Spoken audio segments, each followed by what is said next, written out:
Hey y'all, welcome back to the channel. It's Caroline from Title Interiors. We all know that decorating your home can be extremely expensive, so I'm bringing you a lot of cost-saving ways of decorating your home. This week, I'm bringing you in-person options for shopping and saving money for decor for your home.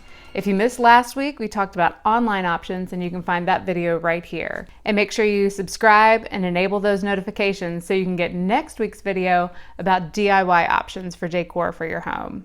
All right, ready? Let's go.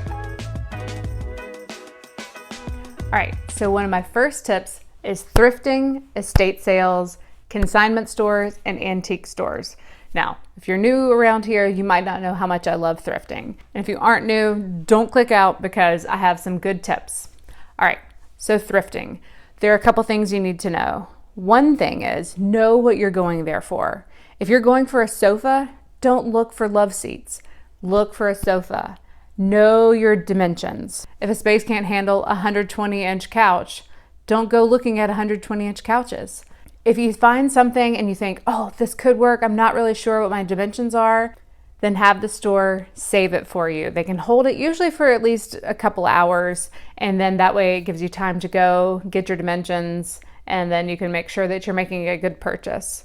Remember, thrift stores don't usually take returns, so you want to make sure that you know what you're buying and you're getting the right thing the first time. My next tip is know what you're looking at. If you're wanting something that you could possibly paint in the future, you want to know what material you're working with. Some things are going to be easier to paint than others, so you want to make sure you buy the right piece. The next step is to know where to go. Different stores kind of specialize in different things.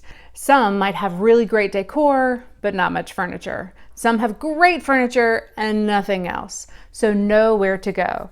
The other thing to think about is go towards the fancier parts of town.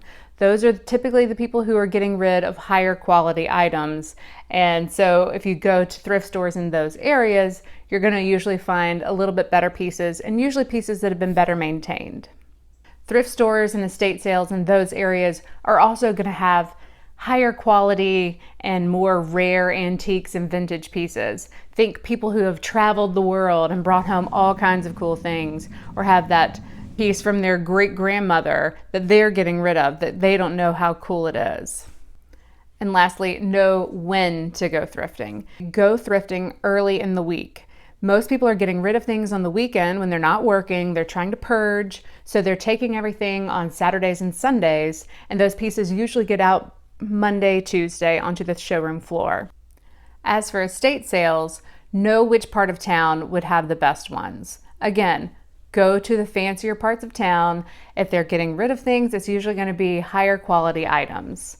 The other thing with estate sales is that you should get there early. People who are resellers or pickers know to get there early. Some will even spend the night in the driveway waiting for the sale to start. So get there early. Don't sleep in and think you're going to get all the best stuff. Also, estate sales will usually mark everything down to rock bottom prices at the very end. So if you're really looking for a bargain, you can go then, but know that everything is going to be picked over and the best pieces are probably going to be gone. Consignment stores usually sell high-end pieces that have been very minimally used. So go to a consignment store. They might not have as good of prices as thrift stores or estate sales, but you can find some really great pieces that are really high-end and that are in great shape. Remember that consignment stores are working for the consignor. They only make money if the piece sells. So everyone is vested in this piece and it's selling. So if you find something and you think, oh, it's a little bit more than I want to pay, ask the store if they can contact the owner and they will see if they can sell it for cheaper. A lot of people might just really want to get rid of a piece. So sure, they want to get this much, but they'll probably take this much too. So might as well ask. If you're patient, Thrifting and going to consignment stores can be really cost effective. A lot of times if you look on the price tag, they'll have the initial price.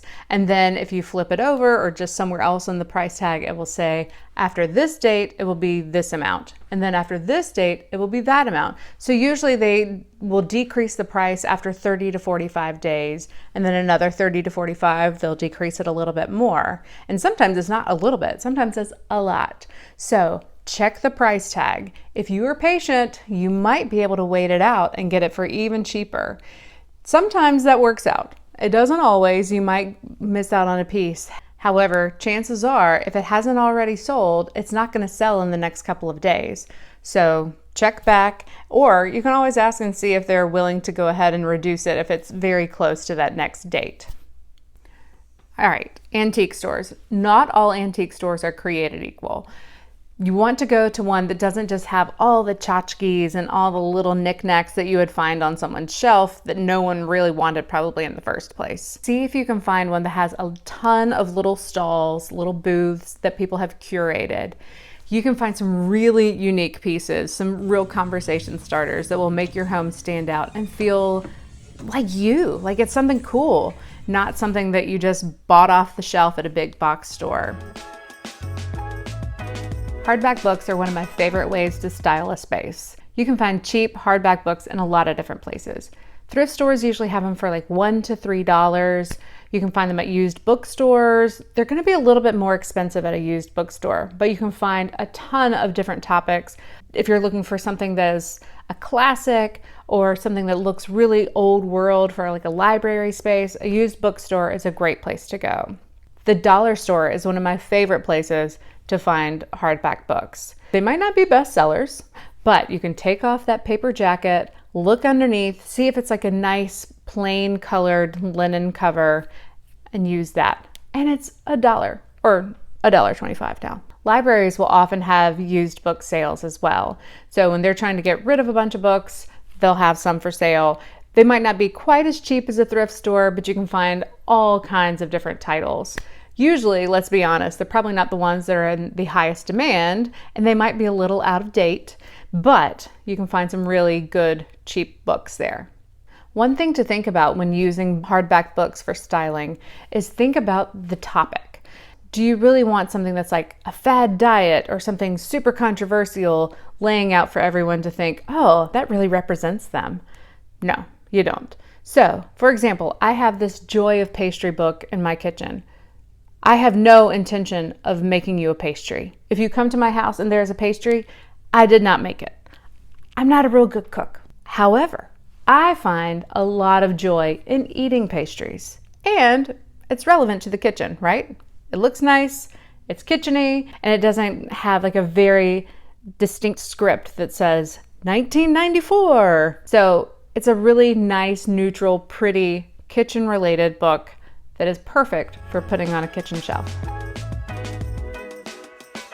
One really great way of furnishing and decorating your home, even buying appliances, is getting open box items or display items, floor models, whatever you want to call it. A lot of stores, especially electronic stores, will have open box items. Now, these are items that were purchased and returned for some reason, and theoretically, they are in pristine condition. Buyer beware. Check it out, make sure that it's actually okay, but you can get a really great discounted rate for something that is brand new. Take a look around at big box stores. They'll have appliances sitting out that have been used for displays, and once that model is out of date and they've got next year's line coming in, they're going to sell that at a greatly reduced rate. So you can get some really great prices that way. Similarly, at furniture stores, they'll have this year's most beautiful sofa sitting out for everyone to try so that they can buy it. Well, once they have the next line coming in, they're going to try and get rid of that floor model. Now, here's the really good thing. If you're looking at a sofa or a chair, something that has a cushion, they're going to have the highest line of cushions on that display model because they want you to know just how comfortable this thing could possibly be, right? And a lot of times they actually add extra stuffing in there to make it even more plush. Now, there have been a lot of tushes on that cushion, right? So just know it's not going to be absolutely pristine, but it's going to be really comfortable and it's going to be really cheap. So there you have it, my favorite in-person option shopping tips for saving lots of money when decorating your home. If you missed last week, click here to see some online shopping tips and come back next week to learn more DIY tips for decorating your home on a budget. All right, what are your favorite tips? What did I leave out? Leave them down in the comments below. Can't wait to read them. See you guys next week. Bye.